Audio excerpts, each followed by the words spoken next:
The stars above Earth twinkled like distant diamonds, silent and unbothered, as if unaware that something far greater than human understanding had just entered the solar system. Something ancient, vast, and impossibly powerful. It began with a signal, not a whisper, but a thunderous broadcast sent through every frequency known to man, hijacking satellites, radio towers, televisions, and even personal devices, all delivering one chilling message. This is the Varelian Empire. You have 10 of your planetary cycles to surrender. Resistance will not be tolerated. The voice was not human. It was cold, deep, and sharp, like metal scraping against stone. The world froze. People in every corner of the Earth stared at screens and blinked in disbelief. Was this a prank, a glitch, a new kind of sci-fi marketing campaign? But the message repeated with precision and purpose. Within hours, telescopes picked up the source, an enormous fleet of ships the size of cities, waiting silently beyond Pluto, their sleek silver hulls blotting out stars as they moved together like a living machine. They didn't fire, didn't advance, they waited. World leaders met in secret meetings, unsure what to do. Earth was still fragile, barely crawling into space with its few satellites and space stations. No weapon they had could reach such a force, let alone stop it. Some wanted to surrender and beg for mercy. Others screamed to fight, to show defiance. But there was one problem. They didn't know what the Varelians wanted or what surrender even meant. Meanwhile, panic spread like fire. News outlets called it the end of days. People hoarded supplies. Governments issued calm statements, but their eyes told a different story, one of fear and helplessness. And then, as humanity tried to decide between hope and hopelessness, a lone astronomer named Dr. Elena Marek, working late at a quiet observatory in Chile, noticed something strange on her deep sky monitor. A cluster of objects, large, dark, and moving fast, was approaching from the opposite side of the system, not from the direction of the Empire's fleet, but from deep space, far beyond known trade routes or colonies. These ships didn't reflect light. They seemed to drink it in, as if wrapped in some invisible cloak. Their energy signatures were unlike anything Earth had ever recorded. When she tried to contact the authorities, her calls were dismissed as irrelevant. Everyone was focused on the silver giants near Pluto, not the silent shadows sneaking in behind them. But Elena was persistent. She rerouted her data to a global astrophysics channel, hoping someone would listen. And someone did. A young tech engineer in Singapore spotted the anomaly and confirmed its trajectory. It was coming straight toward Earth. That's when the signals began. Not a warning, but a message. Simple, calm. Earth will not stand alone. It repeated in every human language ever recorded, even ancient ones lost to time. The message sent chills across the globe. Who were they? Were they friends or another threat? The fleet, which now numbered in the hundreds, came to a sudden stop beyond the moon's orbit. They just sat there, silent and unmoving. The ships looked like obsidian sculptures, sleek, black, and without windows or markings. Not a single Earth-based sensor could scan them properly. They were ghosts, yet their presence was undeniable. Earth's fear turned into confusion. Was this fleet here to fight the Varelians, or take advantage of Earth's weakness? The United Nations called for an emergency assembly. In orbit, satellites began picking up energy pulses, quiet, rhythmic, and precise, like breathing. Then, without warning, a single ship broke formation and moved toward Earth, slow and steady. Global defense systems locked on, unsure whether to fire or watch. The ship stopped just outside Earth's atmosphere and released a smaller craft, which descended silently through the clouds and landed on the white salt flats of Bolivia. No weapons, no threats, just a door that opened with A soft hiss.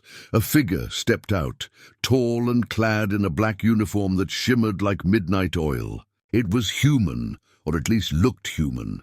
More followed, each one calm, silent and composed. They called themselves the Terran Vanguard. Not aliens, not conquerors, but something else entirely. Humans, they claimed, descendants of Earth from a forgotten age, from colonies lost long ago in the chaos of early space travel. They had gone far, farther than anyone could imagine, and had built something greater than anyone had dreamed. Now they had returned, not to rule, but to stand beside their ancestral home. The Empire feared Earth, not for its weapons or power, they said, but for its potential. Earth was unpredictable, creative, untamed. It was a spark in a dry universe, and the Empire wanted to crush that spark before it grew into a fire. But the Vanguard would not let that happen. They had watched. They had waited. Now they had come, and time was running out. Earth had 9 days left. The black ships hovered silently beyond the moon, dark as space itself, forming a wall of shadows between Earth and the stars. And yet they made no move to attack or retreat. They simply waited, as if watching, thinking, planning, sending ripples of confusion through every military base and government hall on Earth, where experts stared at screens and analysts whispered guesses that quickly turned into arguments no one could win. The Terran Vanguard, as they called themselves, remained calm, answering every question with strange certainty, speaking perfect English and dozens of other languages without pause, their faces familiar yet unknowable, like reflections in a dream.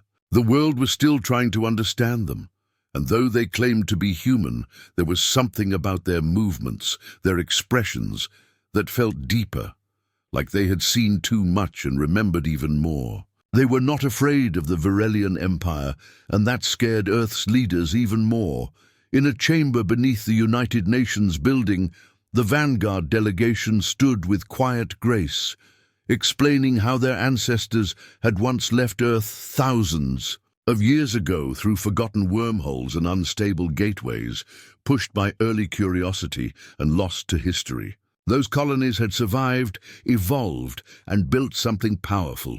Not with greed or war, but with knowledge, unity, and endless patience. They had watched Earth's rise and fall from afar, waiting for the right moment, and the arrival of the Virelian threat had finally pulled them out of hiding. But Earth's leaders remained cautious, unsure whether to trust these strangers who arrived at humanity's darkest hour with promises of protection and technology too advanced to understand. Still, they had no better choice.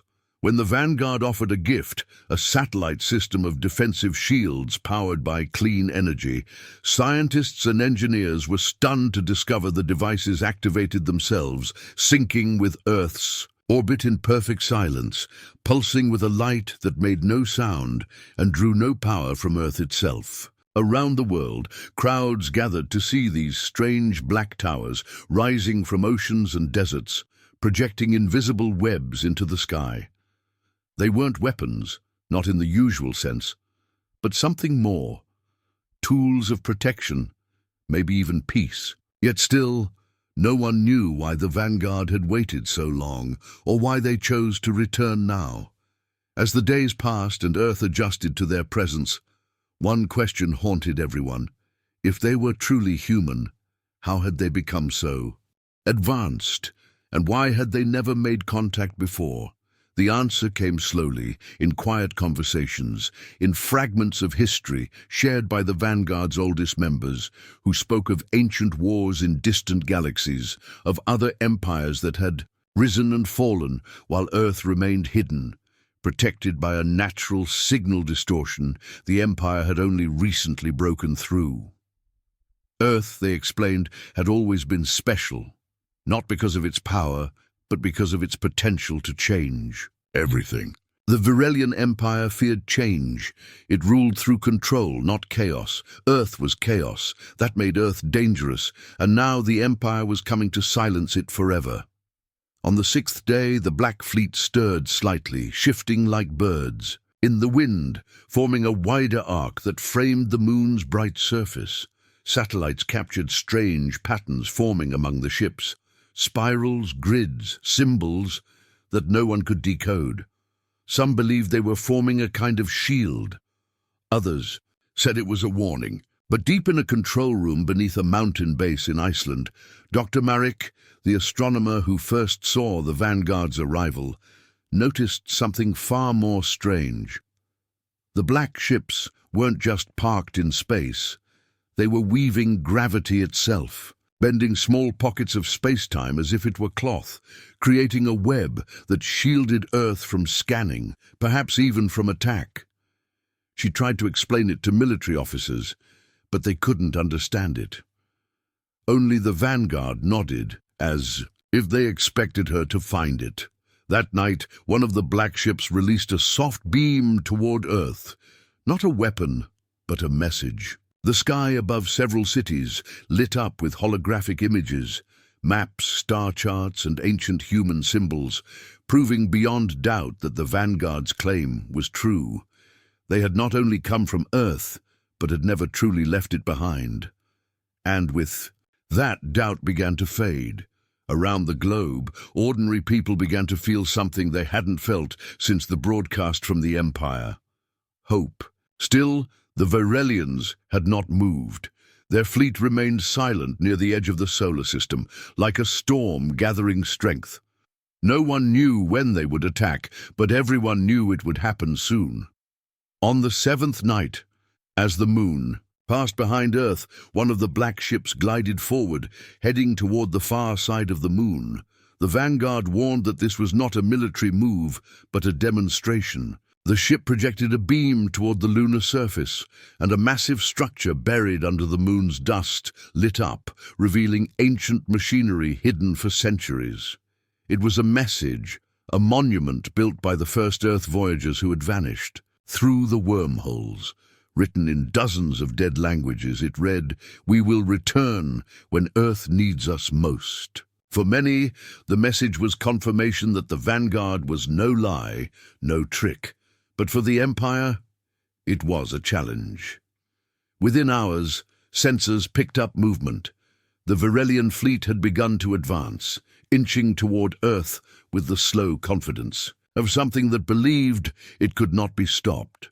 Yet the Black Fleet didn't flinch. They stood in silence between the Empire and Earth, casting long shadows over the moon's face, forming a line no one had dared cross in thousands of years. And now, the question hanging over all of humanity was simple and terrifying. Would the shadows hold? The black ships hung motionless above the Earth, casting quiet shadows across the moon's surface, their presence now both a mystery and a promise. As Earth's people watched and waited for answers that had been buried for longer than recorded history could remember. Yet the Terran Vanguard did not rush to explain everything, instead choosing to reveal the truth, one layer at a time, as if the weight of it had to be carried carefully, piece by piece.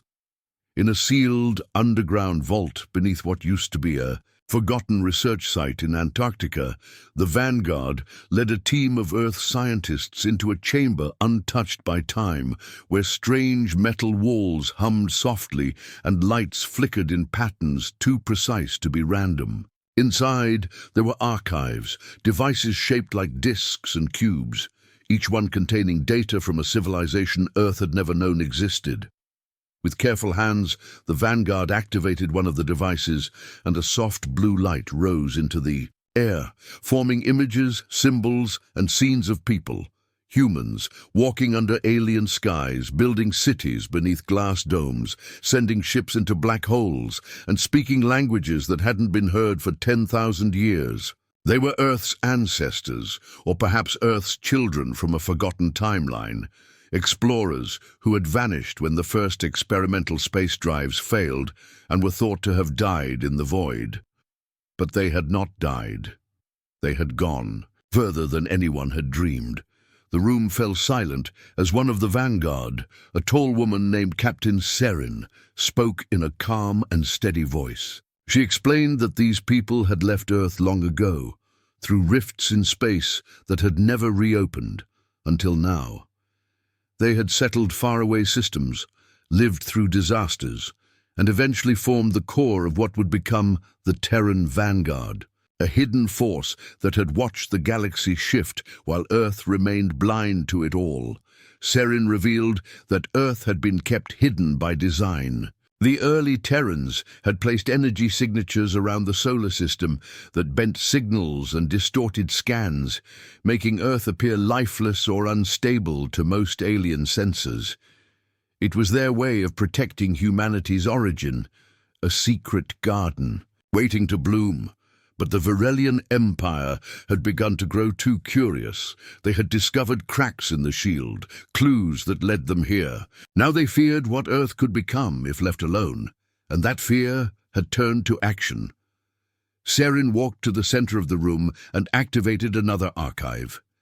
This time, it showed the Varelians, younger and less powerful, bowing before an unseen force.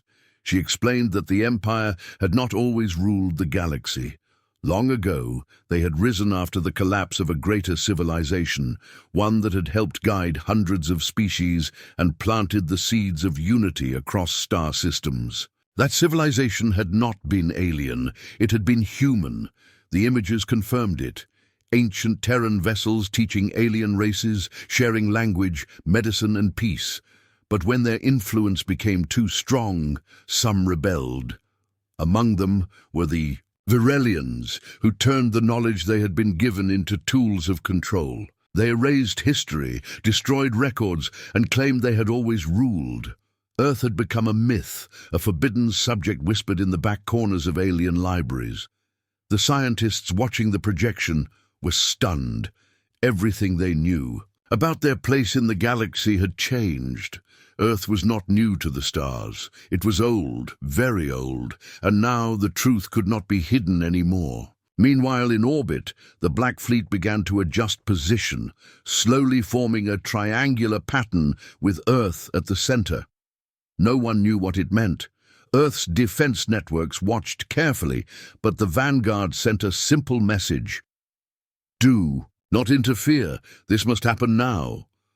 Across the globe, people began to dream strange dreams. Some saw symbols in the sky, others heard songs in languages they did not know.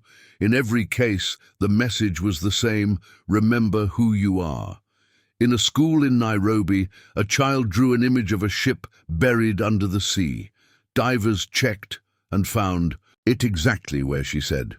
In a monastery in Tibet, monks discovered ancient carvings that matched the Vanguard's symbols. All around the world, pieces of the forgotten past began to emerge.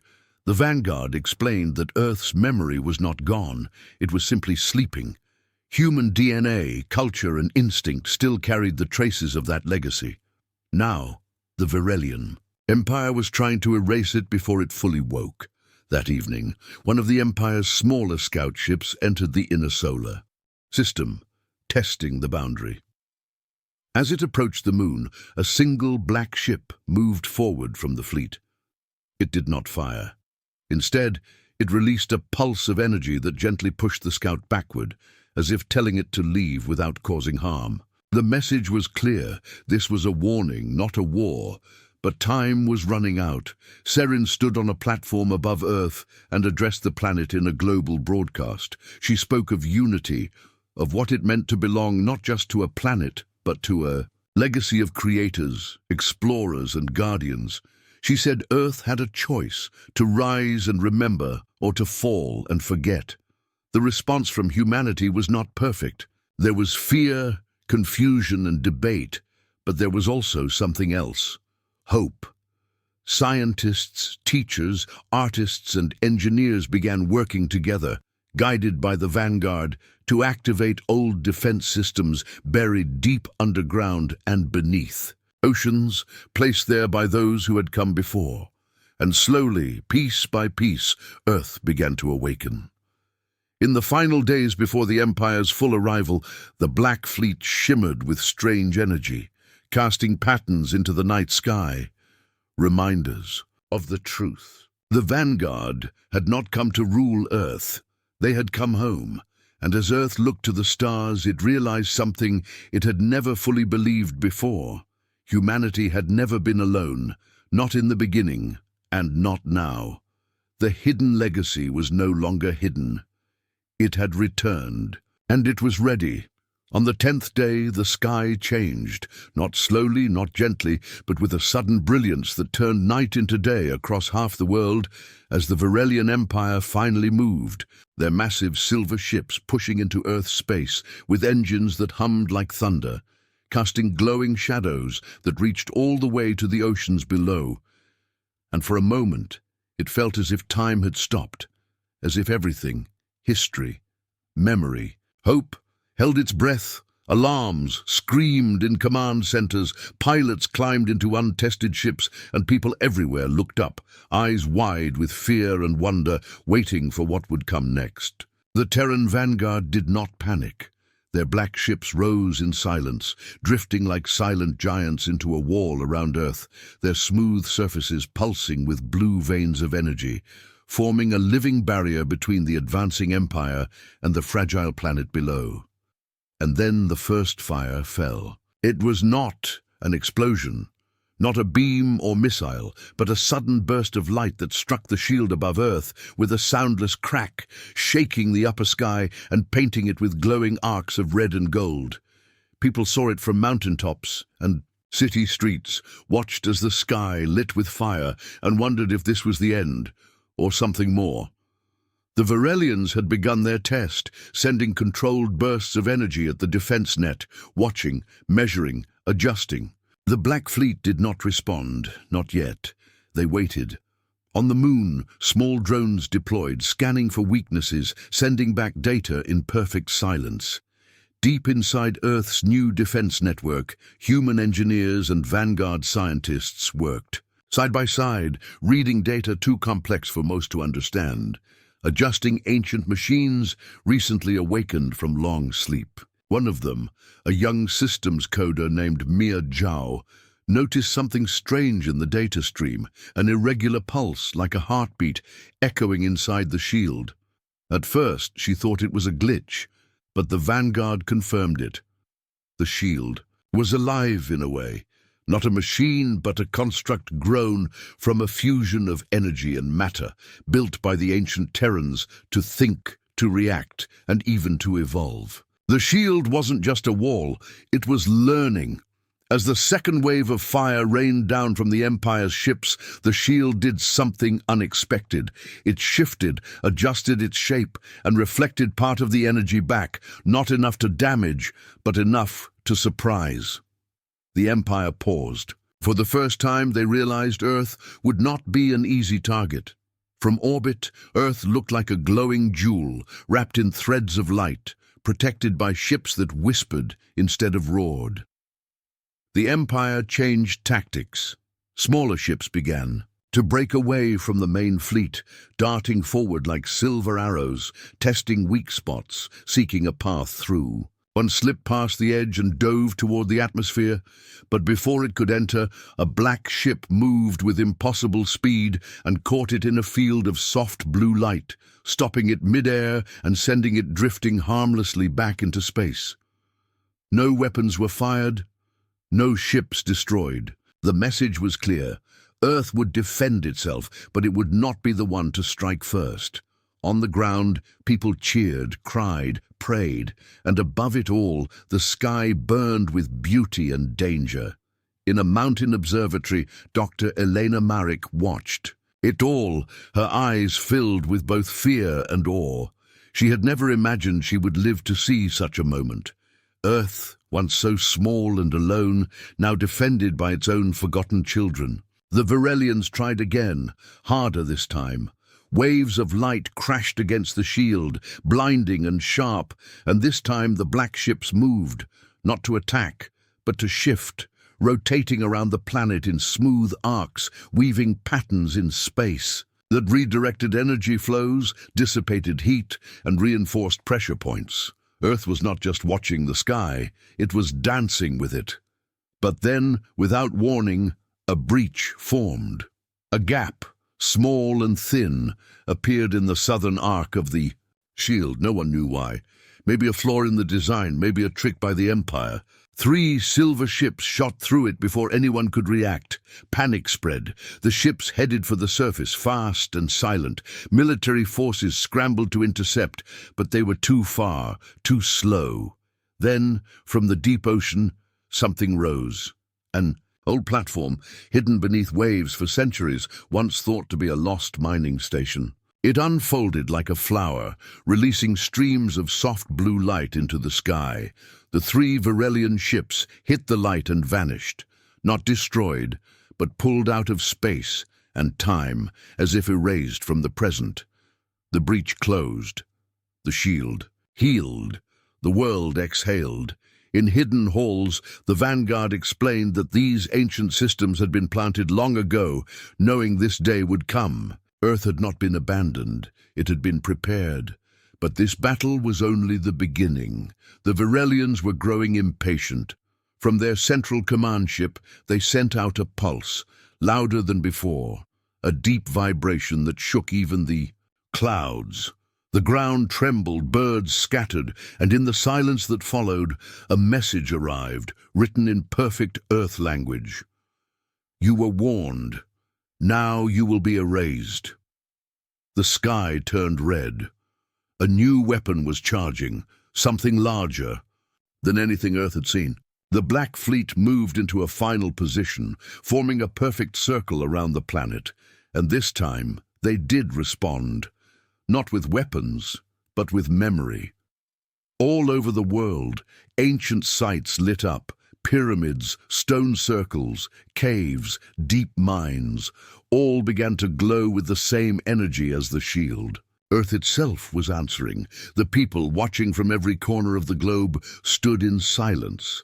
And above them, where the stars had once shone, the sky was now filled with fire, not of destruction, but of awakening.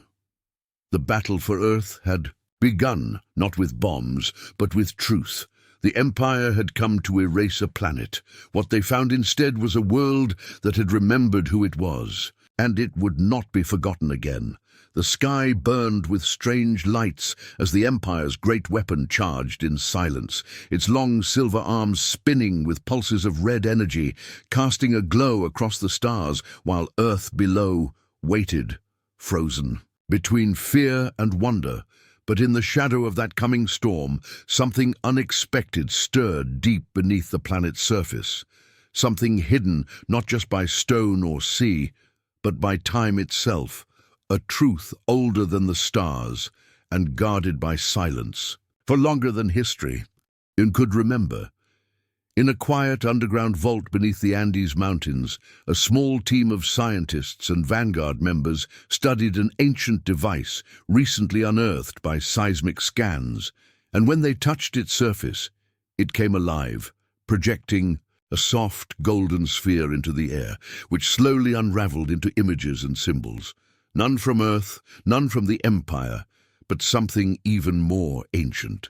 Captain Saren was there, her voice calm but urgent, explaining that what they were seeing was from the first seed, a civilization so old that even the earliest Terran ancestors had only heard whispers of it in myth and dream, a species that had not ruled but guided, spreading life across galaxies, not for power but for balance. Earth, she said, was one of the final seeds, a world not born of accident but of choice, planted carefully in a quiet corner of space and left to grow free, away from the reach of those who might seek to twist it.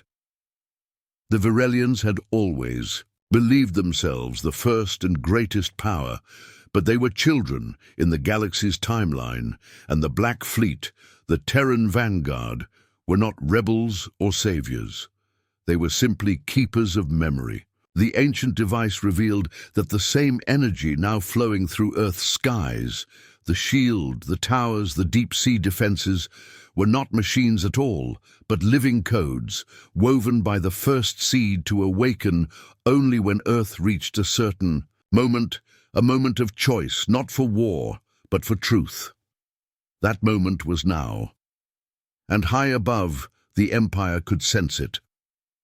Their great weapon paused, flickering as if uncertain, scanning not just Earth, but the strange harmonics now vibrating through the very fabric of space. The Empire's commanders, confident just hours ago, now hesitated, for their sensors showed things they did not understand.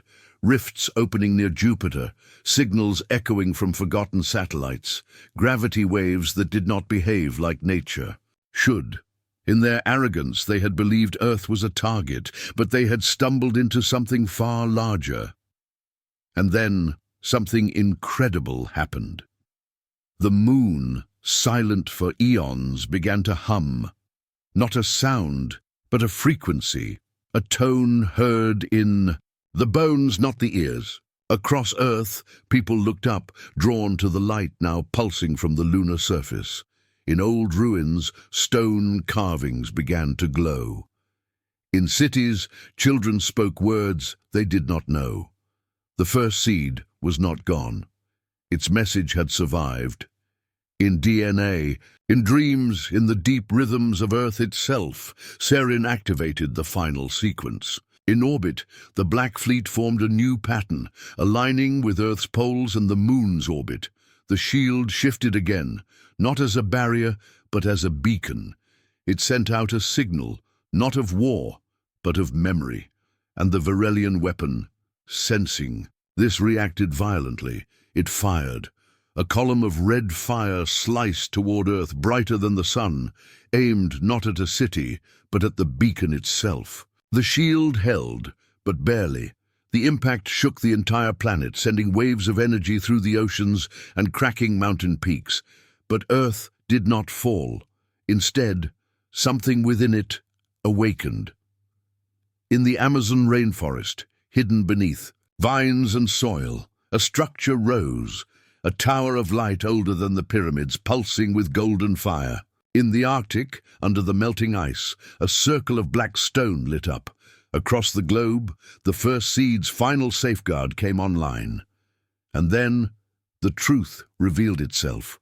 Earth was not just a world of humans, it was a key. The energy released by the first seed's awakening touched the minds of the Empire's soldiers. Some dropped their weapons, others turned their ships away. The memory shared by the shield reached them too, and for the first time they saw what the Varelians had hidden. The Empire had been built on stolen knowledge, on erased truths. Earth's rise was not a threat, it was a return. And in that moment the Empire cracked, not in battle but in belief. Their weapon faltered, dimmed, and finally powered down. The great silver ship that had loomed above Earth began to retreat. Slowly at first, then all at once, pulling back from the light now spreading across the sky. The Terran vanguard did not pursue. They simply stood watch, holding the line. On Earth, people began to understand what they had nearly lost. Not just their lives, but their history, their future. The truth that had slept for so long had finally awakened. And in the quiet after the fire, as stars returned to the sky, the planet breathed again, not in fear, but in memory. A truth older than stars had returned, and Earth would never forget it again. For a moment, after the Empire's weapon fell silent and the great silver ships began to retreat into the cold shadows of space, Earth stood quiet, wrapped in light and memory, as if the planet itself was holding its breath before something greater began. And all over the world, from mountain peaks to desert sands, people lifted their eyes and waited, not with fear anymore, but with a strange feeling they could not explain, a deep sense that something had changed forever, something that went beyond war or peace, something that had to do with who they really were. In orbit, the Black Fleet held its position, like a shield of night stars, silent and steady, while the vanguard worked across Earth's surface, guiding people to newly awakened sights, structures that hummed with energy and opened only to human. Hands, lights pulsing to their touch, as if Earth was finally answering a question it had been asked long ago. In one of those places, deep beneath the Sahara Desert, a young boy named Ilias stepped through a ring of stone and found himself inside a glowing chamber that whispered in many voices, voices not speaking words, but ideas, memories, feelings. He saw cities not yet built, skies filled with ships shaped like birds, and stars that sang like wind. And as he stepped back outside, his eyes wide, the chamber sealed itself again, as if satisfied that the right one had come, while similar stories spread across the globe. Teenagers unlocking doors beneath old temples, fishermen finding glowing patterns in the coral reefs, elders remembering dreams they'd forgotten from their childhoods, dreams that now made sense. Above them, the black fleet began to shift slowly, forming a spiral pattern that pointed not outwards, but inward, toward Earth, and the meaning became clear. It was time for the planet to speak. The vanguard had waited, watched, protected, but this was not their message to deliver. This was Earth's.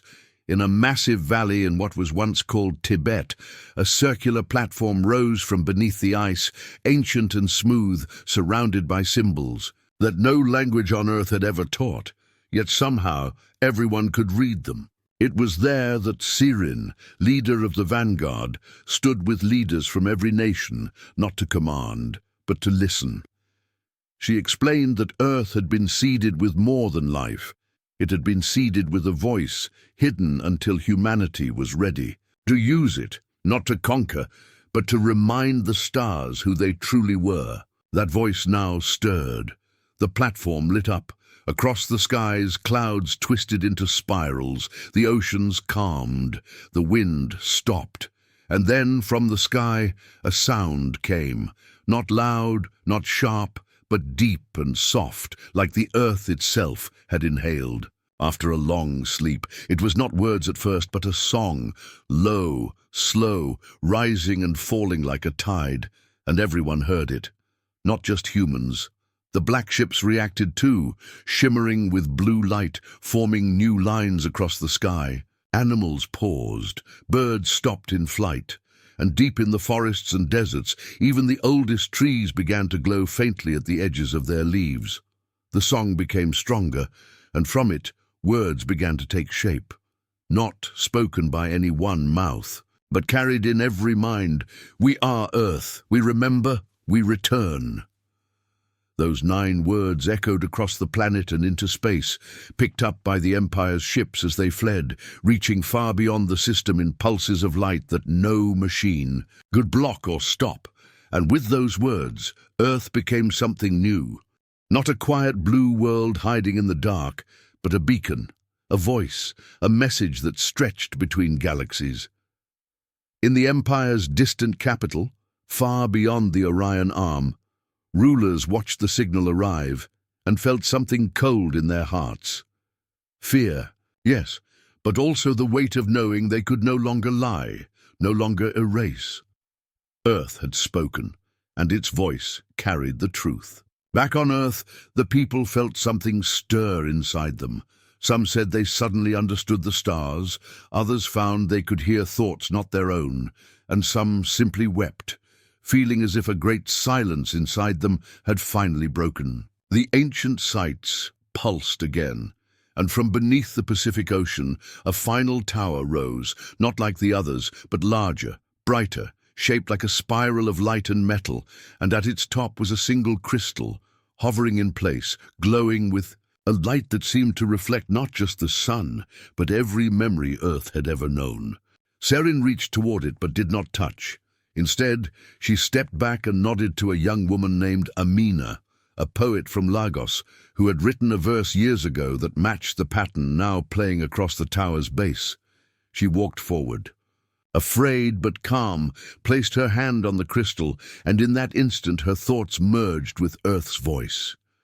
Through her, Earth spoke clearly for the first time. We are the children of stars and stone. We are the keepers of memory. We will not be forgotten. Her voice echoed across the globe and into the stars. The Black Fleet dimmed its lights and began to withdraw, not in defeat, but in peace. Their purpose was complete. Earth needed no guardian now. It had awakened. Over the next days, the world changed, not through war, not through command, but through understanding. The ruins of the past became libraries. The towers became schools. The old wounds between nations began to heal, as the truth that had slept inside every human heart came alive again. The empire, now exposed, began to crumble, not from force, but from within, as its people began to question everything they had been taught. And Earth became something more, a voice, a beacon, a beginning. The stars listened, and the universe at last answered back.